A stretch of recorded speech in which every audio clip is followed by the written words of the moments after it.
So here we go. Tuesday, top of the second hour, our herd hierarchy. Herd hierarchy. Time is now. Let's go. The top 10 NFL teams according to Colin. Number 10. Kansas City, I actually thought their loss to Aaron Rodgers was really competitive without Patrick Mahomes.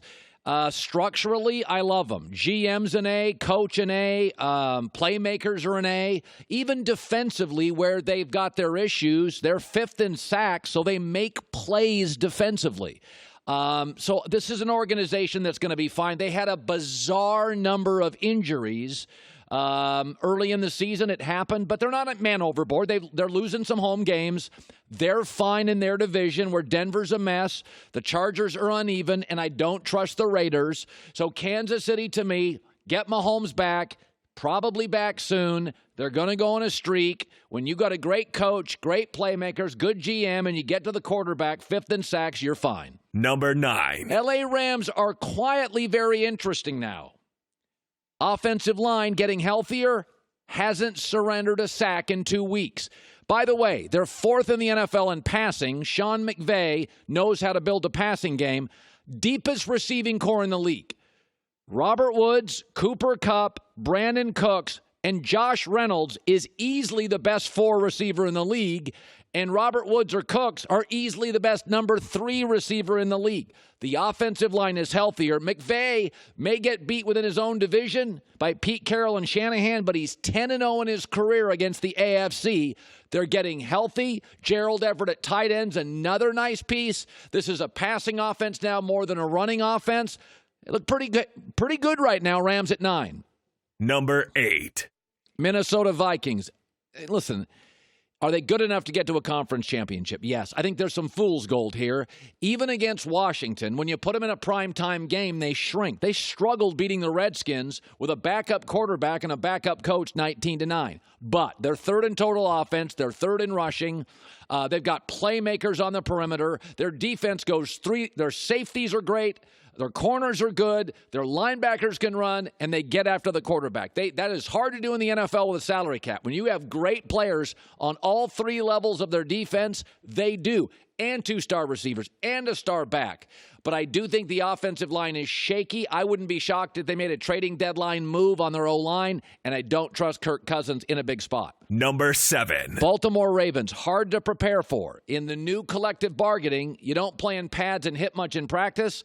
And the first time you face Baltimore, that is a physical offense. Very difficult to prepare for. First in the NFL in rushing, second in total offense. And Lamar Jackson may have limitations, but can I remind you, he is quarterbacked in 14 games. He's 11-3. He wins a lot. Now, Tebow won games, but when I watch Lamar Jackson, as long as his receivers can catch, he had a lot of drops so far this year. He's not going to be great trailing by 2 touchdowns late, but don't tell me he can't throw. He can make specific throws with those big tight ends and speedy receivers. Baltimore at 7. Number 6. Houston. I always worry about their offensive line. J.J. Watt's out for the year. But here's an interesting number. We tend to bail on the Texans because, historically in the playoffs, they disappoint us. But Deshaun Watson has gotten off to slow starts in his career. He's only 4-7 in September. But he is 15-5 in all the other months. So there's this thing with Houston, like they start slow and they don't end the way we like. But if you start looking at what they do, 20 games, they've won 15, and this is the time for the next 7 weeks, they're an incredibly tough out. I don't love them situationally at head coach. They don't have a GM. But when they're healthy on the offensive line with Deshaun, they have a real running game. I think they're tough to stop. Number 5. Dallas Cowboys. Okay, first of all you critics, you do get there situationally better than you think. They lead the NFL, not just in offense, but in third down offense. What does that mean? They're pretty well coached. On third down, it's not man overboard. They're smart situationally. They also, here's another one, for all the people that bang on Jason Garrett, and I know he can be a little flat. They lead the NFC in fourth quarter point differential. This is a team that's very good on third down, very good late in games, very good situationally. They added Michael Bennett. That's a sack or two, right? when their offensive line is healthy and Amari Cooper is healthy, this is a top 5-6 team in the NFL. I've got them at 5. Number 4. Green Bay. Now, their defense is good, but it's not dynamic. They're middle of the pack in sacks. They're very turnover dependent. And when teams like Philly don't give them a turnover, they can sit and get pushed around. I don't think it's a great defense. I think it's an improved defense and an opportunistic one. They have not given up more than 24 points once. But again, sacks, they don't scare you. I mean, it seemed to me Matt Moore looked really comfortable for Kansas City for 3 quarters. But Aaron Rodgers is on fire, 75% completion rate, 8 TDs, no picks.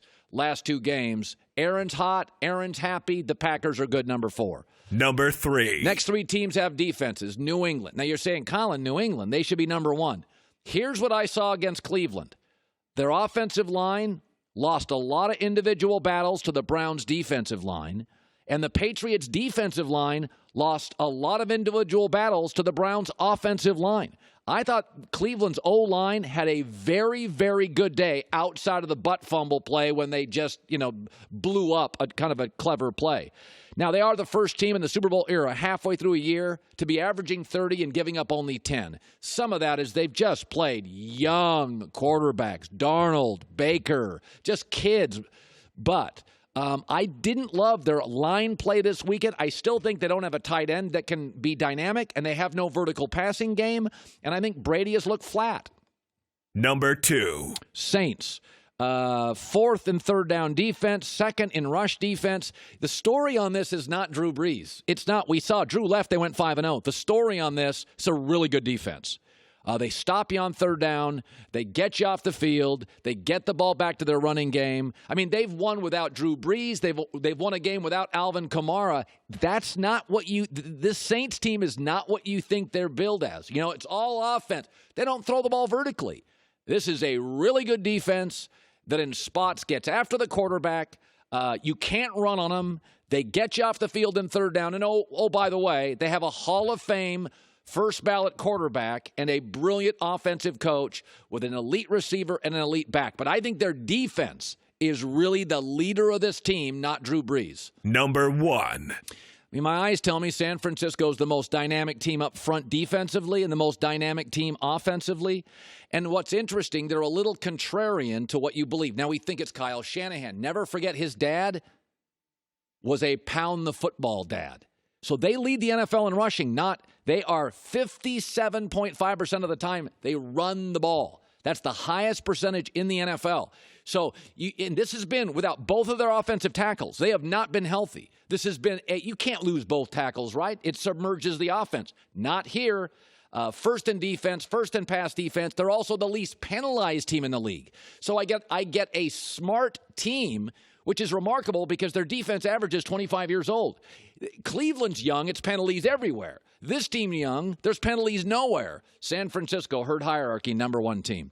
Hi, everybody. Thanks for watching. Subscribe here to get the latest from the show. Also, be sure to check out more of the best clips from The Herd or go watch a few segments from other shows on FS1.